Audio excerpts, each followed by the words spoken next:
មិនចង់វិលទៅរងបងណាស់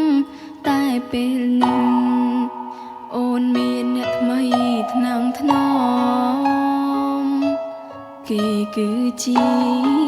មនុស្សល្អស្នេហ៍អូនដោយស្មងត្រង់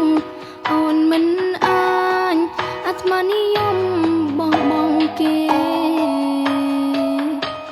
ពេលបងលួ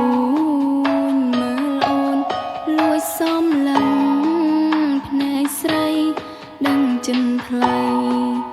ថាបងកំពុងឈឺចាំបងខ្លាចអូនលំបាកទើបមិនហ៊ានសាសមចង់ត្រឡប់តែផ្លូវយើងដើរអង្ហើយជួបបងម្ដងបែរដងអូនដូចគេចង់ត្រូវមួយដើ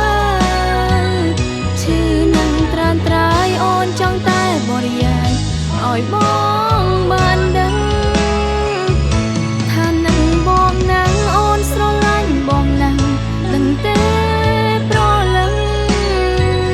តែខ្លាចគេដឹងខ្លាចគេប្រច័ណ្ឌគិតអ្វីមិនល្អកាន់តែស្រឡាញ់កាន់តែនឹងកាន់តែមិនអាចឲ្យបងដឹងសង្ឃឹមប្រលឹងថ្ងៃណាមួយបងអាចបំភ្លេចអូនបានអូននៅក្បែរគេពេលខ្លាំងក៏លួចយំនឹងដល់ប្រងក៏លយ៉ាង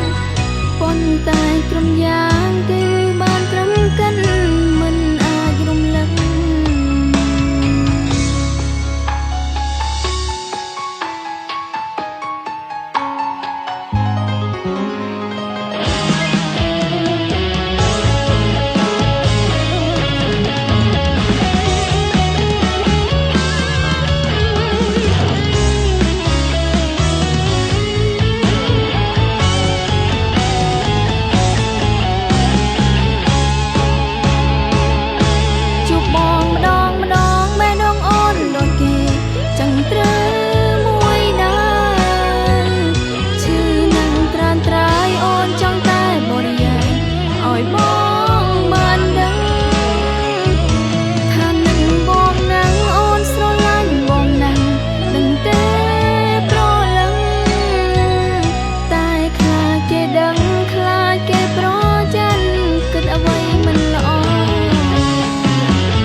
កាន់តែ